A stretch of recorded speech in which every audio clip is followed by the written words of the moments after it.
احلى طبق فتة هنعمله من جوه البيت بمكونات سهلة جدا، والسر في التتبيلة. تعالي نشوف طبق الفتة بتاعنا ده مكوناته ايه. يلا بينا. بس قبل ما نقول مكوناتنا اقول لكم كل سنة وانتم طيبين وعيد اضحى سعيد عليكم. ويلا بقى، عايزة اللايك الحلو والاشتراك في القناة وفعلوا زر الجرس، ويلا بينا نقول بسم الله الرحمن الرحيم ونبدأ الوصفة بتاعتنا. عندي كده معلقة زيت حلوة كده في الحلة بتاعتي على النار. اول ما يسخن معايا الزيت كويس هنزل دلوقتي بقى باللحمة الحلوة بتاعتي اهي هخليها تتشوح حلوة قوي اهو.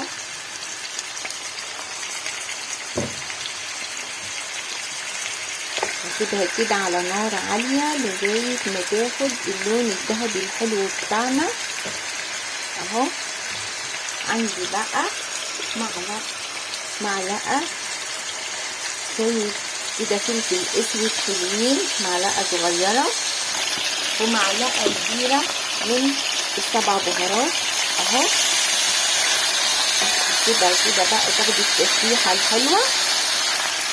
اول ما اتحمرت معايا كده وخدت اللون الحلو ده، دلوقتي بقى هنزل ببصلايه، طماطمايه، جزره، وواحده من الليمون، وكم قرن توم كده، وورق اللورا.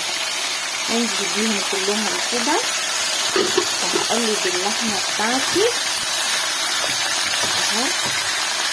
هديها كده تشويحه بسيطه، هقلبها في البصل والجزر. ونسيت اقول لكم ان انا حطيت واحده من الحبهان مش بكتر اهو. هسيبها تاخد التشويحه على الناحيه الثانيه وهنشوف هنعمل ايه.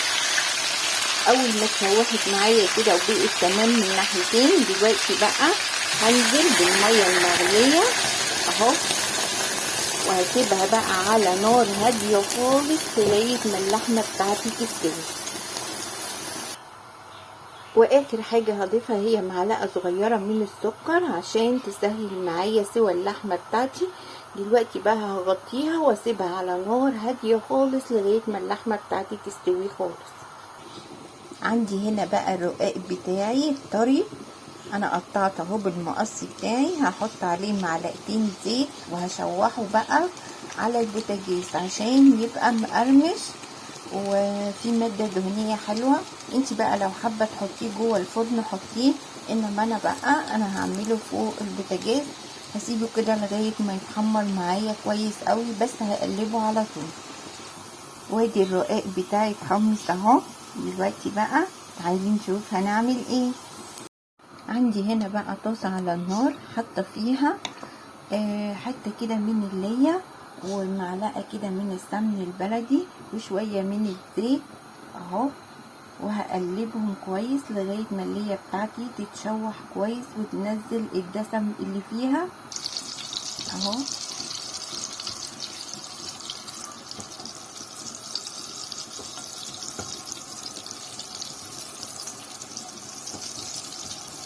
دلوقتي بقى هنزل راس الثوم بتاعتي. انا حاطه ثوم كتير، هعرفك دلوقتي انا حاطه الثوم ده كله ليه اهو. اول ما بنزل بالثوم بتاعي هنزل بقى بمعلقه كبيره من الكزبره ومن السبع بهارات ومعلقه كبيره من الكمون اهو،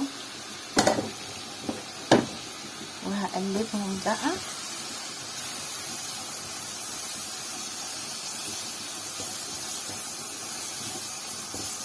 الريحه بتاعت البهارات مع الثوم تحفه يا بنات اهو.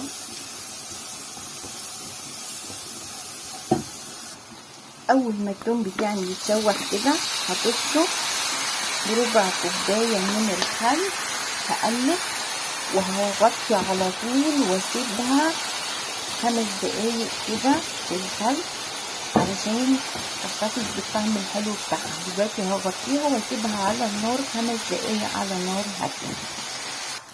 اول ما التومة بتاعتي كده تتسبك في الخل شوية، هنزل دلوقتي بشوية قليلين من الشوربة اهو، هقلبهم وهاخد نصهم على جنب، هقسمهم دلوقتي على نصين، نص هسيبه للاخر زي ما هو كده، والنص التاني تعالي نشوف هنعمل بيه ايه. هغطي عليها بس لغايه ما يجي اقسمهم. تعالي نشوف النص التاني هنعمل بيه ايه. عندي كده النص اللي انا اخدته ده، هنزل عليه بعصير طماطمتين حلوين كده وهقلبهم كويس واسيبهم يتسبكوا اهو. هسيبها بقى على نار هاديه تتسبك، وهضيف عليها معلقه صغيره بس من السكر علشان اضمن ان هي ما تبقاش تقيله على القلب اهو. هسيب دي تتسبك كويس قوي. هضيف لها بس معلقه صغيره كده من السكر ومعلقه صغيره من البابريكا اهو. هقلبها بقى وهسيبها بقى تتسبك على نار هاديه. لما تتسبك معايا بقى هضيف لها الملح بتاعي. عندي الطماطم بتاعتي اتسبكت خالص اهي، هنزل بالملح بتاعي وهقلب اغطي عليها دلوقتي. يلا بينا نعمل الرز الحلو بتاعنا. انا كده عملت الرز بتاعي، دلوقتي بقى هضيف الشوربه بتاعتي وهستنى لغايه ما الرز بتاعي يطيب. تعالي نشوف هنعمل احلى طبق فته ازاي. وادي احلى طبق معانا، طبق الفته الحلو. كل سنه وانتم طيبين. فتة العيد بتاعتنا بتبقى مميزه. انا بحط اهو الرقاق في الاول اهو. دلوقتي بقى هنزل بالتومه بتاعتي اللي انا طشيتها بالخل اهو.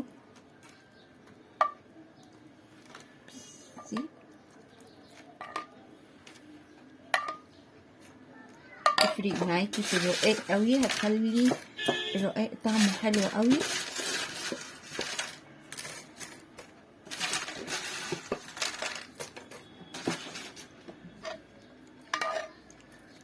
بصي اهو.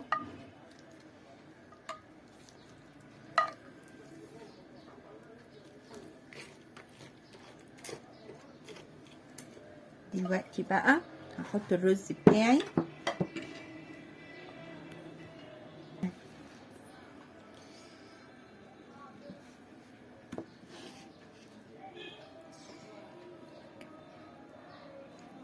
وادي طبق اللحمه بتاعنا اهو بعد ما استوت واديتها وش كده في الفرن على الشوايه. وادي احلى طبق فته بالرقاق. جربوا الفته دي حلوه جدا يا بنات، والطعم بتاعها حكايه.